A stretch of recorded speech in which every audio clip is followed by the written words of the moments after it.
Dan yang berhormat speaker ni sebut sekejap tadi. Saya memang berhasrat bagi pihak Perikatan Nasional untuk membangkitkan dan bertanya, minta kejelasan, bukan penjelasan, kejelasan, clarity, not explanation from you, clarity from you.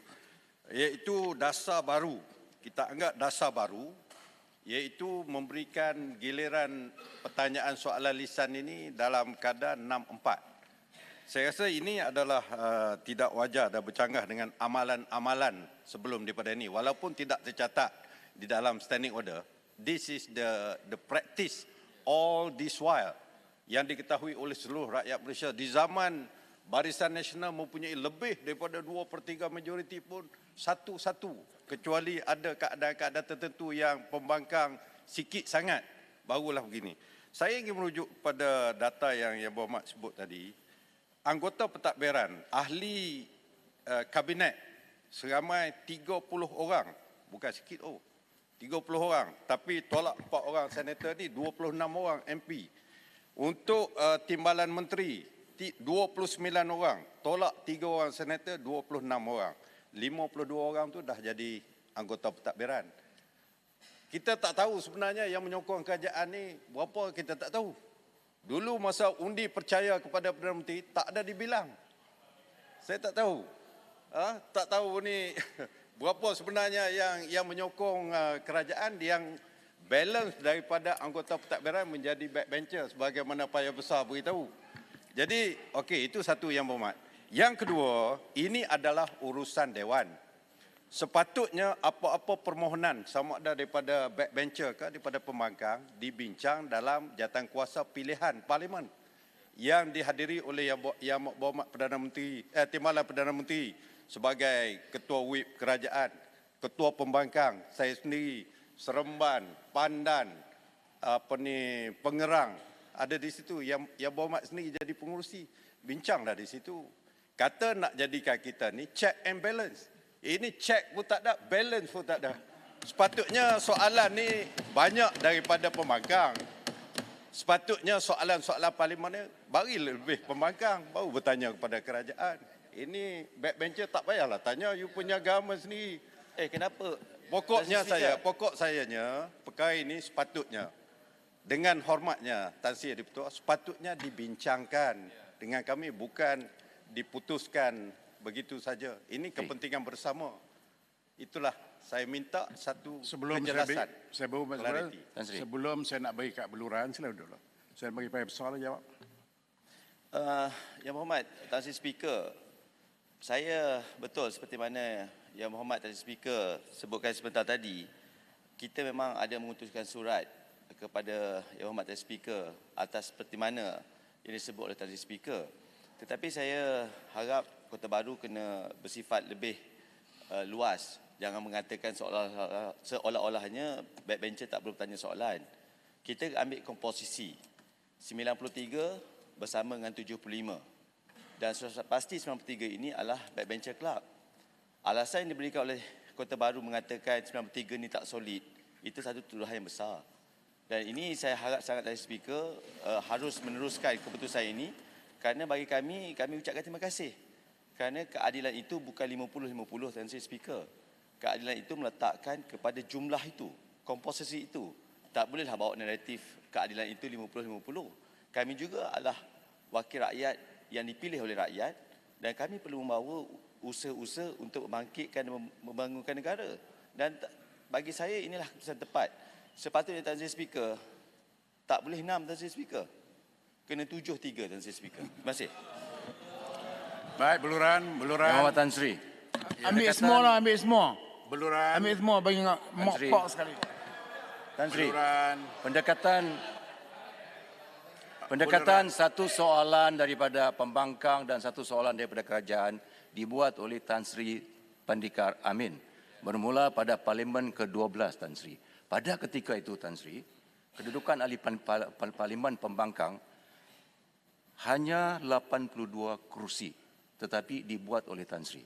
Ketika itu, pembangkang ketika itu PAS, DAP, PKR 82 kursi. Tapi Tan Sri Pandikar Amin sebagai speaker ketika itu membuat pendekatan satu soalan daripada pembangkang, satu soalan daripada kerajaan. Tan Sri sendiri meraih keistimewaan sedemikian ketika duduk sebagai pembangkang di sini. Matlamat dan tujuannya adalah untuk check and balance, Tan Sri. Suara daripada kami ini suara yang mewakili rakyat yang lebih kehadapan dan bukan suara yang mengikut kehendak whip. Sebab itu Tan Sri Pendekar membuat keputusan sedemikian dan membuat pendekatan sedemikian sehinggalah hari ini. Patutnya perkara yang baik ini Tan Sri tak perlu diubah. Kita buatkan itu jadikan itu sebagai presiden yang baik.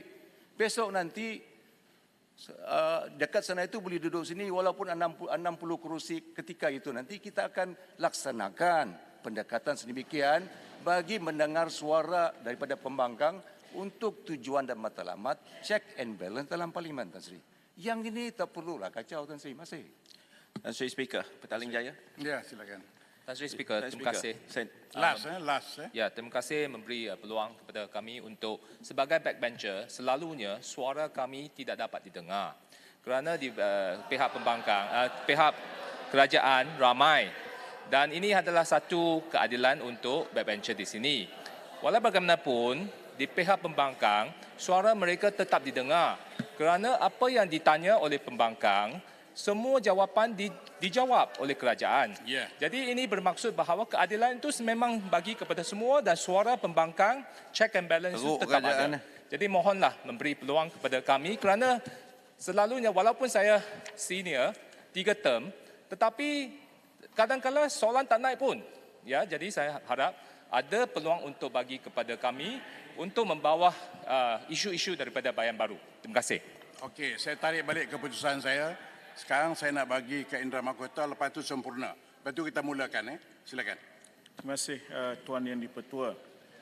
Izinkan saya untuk membawa isu ini dalam perspektif yang lebih luas, yakni reformasi parlimen.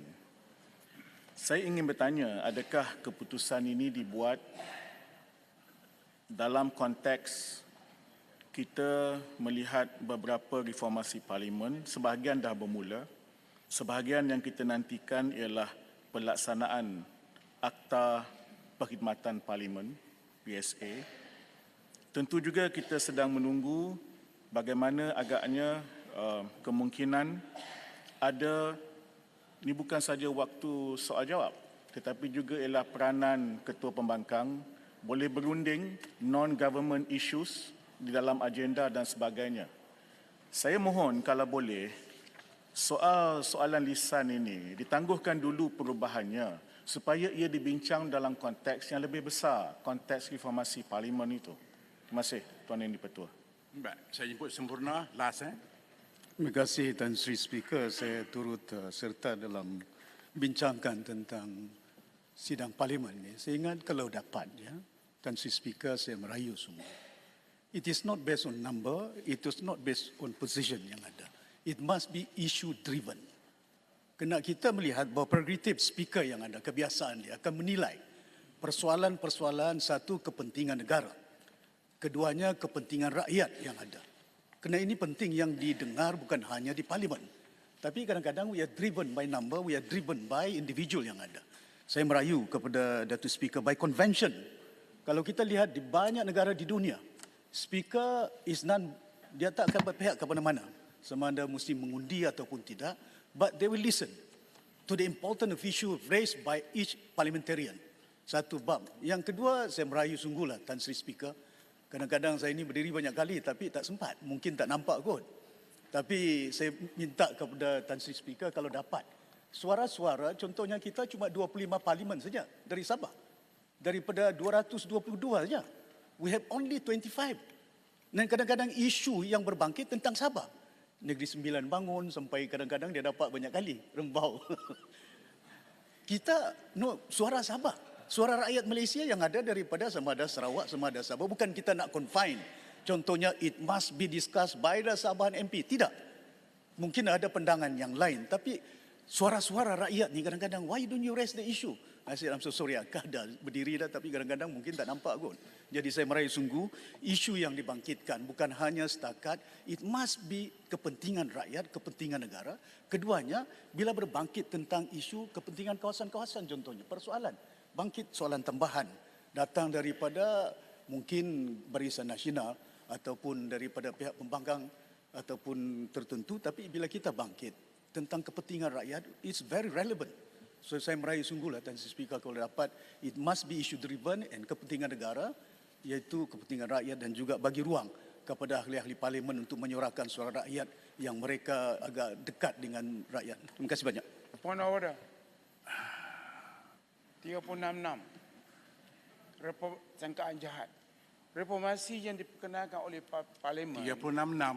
Ya, sangkaan jahat kepada kami sangat ditarik balik. Siapa yang sangka jahat? Sekarang kepada speaker. 366.